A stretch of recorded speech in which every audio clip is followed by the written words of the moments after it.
Welcome to What the Flick, gang. We're all here. It's Christy and Matt. I'm Ben. That's Alonzo. The movie on the docket right now is Truth or Dare. Yes. But it's not that.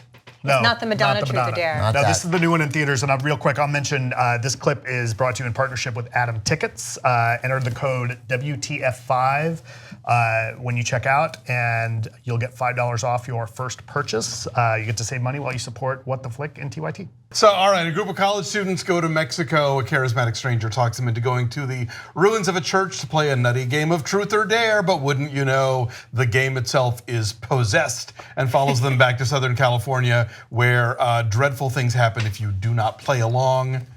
Sure, take a look. I know it sounds insane. Just a little. This fine young lady here dared me to show you my business. Seen it before, not impressed. Carter said, tell the truth or you die. Do the dare or you die. Refuse to play. You know what? Screw this. And you die.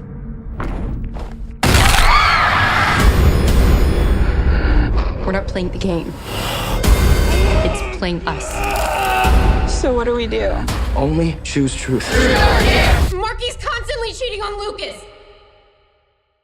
Lucas, wait. I'm sorry. Touch me again and I'll break that hand. This movie is nutty. I had fun. We all laughed and we squirmed and we had fun. Does it make sense? No. Does it need to? No. Yeah, I mean, had a it's good kind time. of terrible, but it is undeniably entertaining. This is the kind of movie, this and Rampage, which we're also going to review this week. When you all say shut your brain off, this is a shut your brain off movie. It's no Happy Death Day.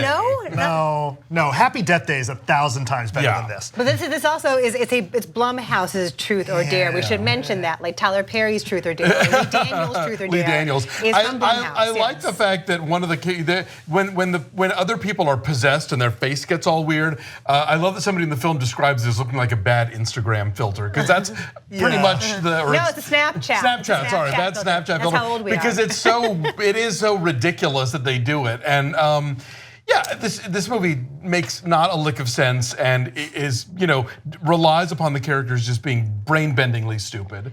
But there are some decent scares. And the rules keep changing as part of the thing. It's like you think you can pick truth or dare, but it's like, oh no, you gotta do 2 truths and a dare. So we've done 2 truths, and now it's your turn to have a dare. So you don't really get a chance. Like it keeps like changing to make your life more hellish. Yes, and like it's a pretty good cast of TV people. Lucy Hale from Pretty Little Liars and Tyler Posey from Teen Wolf, and there's a gay character, which is always nice. Like, if you're going to kill everybody else, kill one of us too.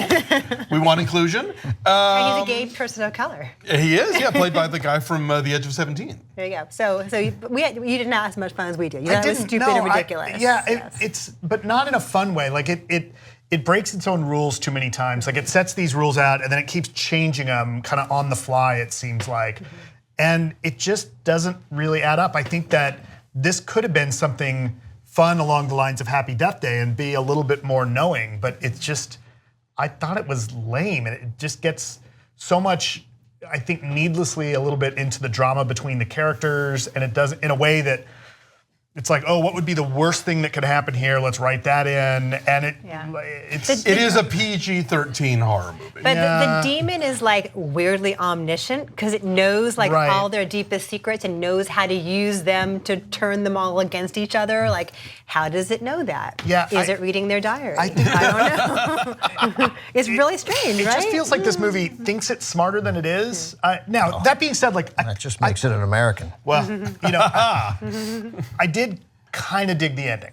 Like the way it ends, that I thought, okay, there's the first kind of smart That's a little thing ballsy, that anyone's done. But yeah, look, I can't defend this movie. I can't even necessarily recommend this movie. But if you wind up seeing it, you won't necessarily have the worst time of your life. I guess it makes sense in terms of the way they use the technology in it. Like they use Facebook Messenger and text, and there's a video that gets tweaked. I guess it makes sense. Very rarely anybody knows how to make that cinematically interesting. Right. Like all the screens of research going on. Also, I can't believe that movies are so often so bad. Like it used to be that fake newspapers looked terrible, like the kerning was off or whatever. Fake news pages on websites should look better in movies because we know what they look like. And I don't know why they can't bring in somebody to design a fake page that looks like a real one. I think the thing is that you have to have the headline be big enough so that we in our little movie theater seats can see it, and like the text Or when you're has watching to it be on your phone, yeah. So I guess that's why. So it's Probably legible. the best way to watch this movie. You're being kind, but anyway, this movie's stupid. You remember in Airplane when they're doing the headlines, one of and they're showing passengers in peril. 77 and doomed then it's to like die. all the underwear. There's a sale at Penny's. Right. One of the headlines is from the World Weekly News is boy trapped in refrigerator eats own foot. Right. Yeah. I mean, this Which could have happened with one of the characters in this. Indeed. It would be their dare. There is a hand that gets broken. So this kind of reminded me in That some ways scene was okay. thematically. Yes, that was tense.